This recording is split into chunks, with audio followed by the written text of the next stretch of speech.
नींद में आने वाले सपनों को भी आत्मा की यात्रा से जोड़ा जाता है। जब हम सोते हैं तो हमारा चित्त मन शांत हो जाता है और आत्मा एक ऐसे क्षेत्र में प्रवेश करती है जहां समय और स्थान का बंधन नहीं होता। इस अवस्था में आत्मा विभिन्न प्रकार के अनुभव करती है जिन्हें हम सपनों के रूप में देखते हैं। कई बार ये सपने हमारे जीवन से जुड़े होते हैं और कई बार ये किसी अनजानी दुनिया के होते हैं। आत्मा के इस रहस्य को पूरी तरह से समझ पाना तो कठिन है, लेकिन विभिन्न मान्यताओं के अनुसार आत्मा सोने के बाद सूक्ष्म यात्रा पर निकलती है जहां वह विभिन्न अनुभवों से गुजरती है। इस कहानी के माध्यम से समझते हैं। नमस्कार दोस्तों, प्रकाश गीता YouTube चैनल में आपका सभी का दिल से स्वागत है। दोस्तों, ये कहानी बड़ी ही शिक्षाप्रद, महत्वपूर्ण और ज्ञानवर्धक है। मेरा आपसे निवेदन है कि कहानी के अंत तक हमारे साथ में जरूर बने रहना। तो चलो कहानी को शुरू करते हैं। यह कहानी एक व्यक्ति आकाश की है जो रोजमर्रा की जिंदगी में व्यस्त रहता था।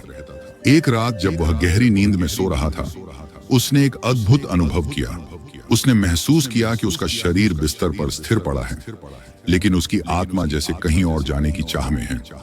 जैसे ही उसने आंखें बंद की, उसे महसूस हुआ कि उसके शरीर का भार हल्का हो रहा है।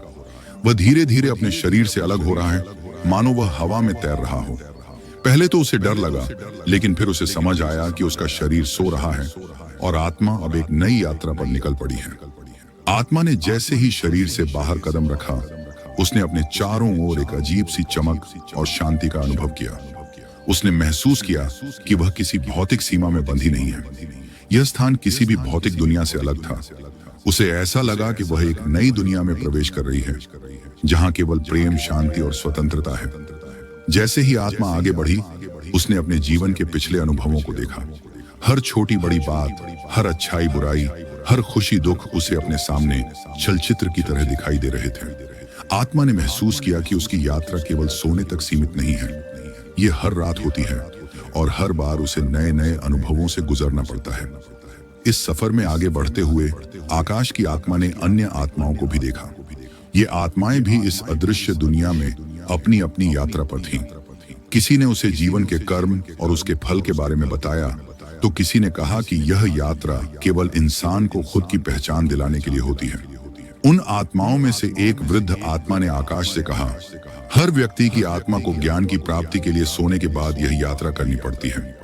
यह यात्रा आत्मा को उस दुनिया से जोड़ती है जहां आत्मा को अपने अस्तित्व का अर्थ समझ में आता है। आकाश की आत्मा को यह बात सुनकर बहुत अच्छा लगा और उसने वृद्ध आत्मा से और भी बातें जानने की इच्छा जाहिर की।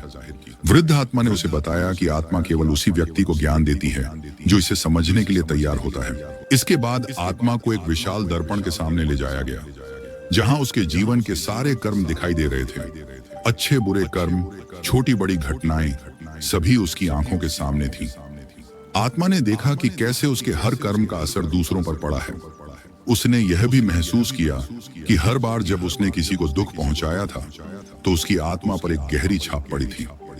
आकाश की आत्मा ने समझा कि कर्म का सिद्धांत केवल उसके जीवन के लिए ही नहीं, बल्कि उसकी आत्मा के सफर के लिए भी आवश्यक है। उसने प्रतिज्ञा की कि जब वह जागेगा तो अच्छे कर्मों का मार्ग अपनाएगा, ताकि उसकी आत्मा हर रात शांतिपूर्ण यात्रा पर जा सके। जैसे ही उसकी आत्मा ने यह समझा, उसने एक अजीब सा खिंचाव महसूस किया, जैसे कोई उसे वापस बुला रहा हो।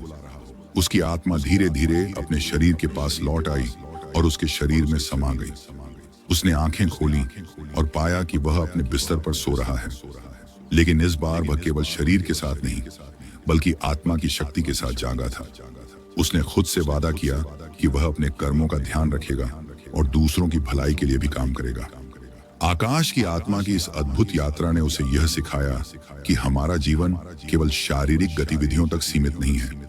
हर रात जब हम सोते हैं, हमारी आत्मा एक नई यात्रा पर निकल पड़ती है, जहां उसे नए अनुभव, सीख और चेतना का आभास होता है। सोने के बाद आत्मा का यह सफर केवल नींद में नहीं, बल्कि हमारे जीवन के हर पहलू को प्रभावित करता है। ये कहानी हमें यह समझाती है कि आत्मा का सफर हमारे कर्मों का प्रतिबिंब है। दोस्तों, इस वीडियो से क्या सीखा आपने मुझे? आप कमेंट में जरूर बताना। इसी के साथ में उम्मीद है कि आपको आज की वीडियो पसंद आई होगी। तो इस वीडियो को उसे इंसान को शेयर करें जिससे यह कहानी सुनाने की जरूरत है। और उसी के ठीक बाद चैनल को सब्सक्राइब करें। तो चलिए एक और नई वीडियो में एक नए मैसेज के साथ मिलते हैं। तब तक के लिए अपना ख्याल रखें और धन्यवाद और नमो बुद्धाय।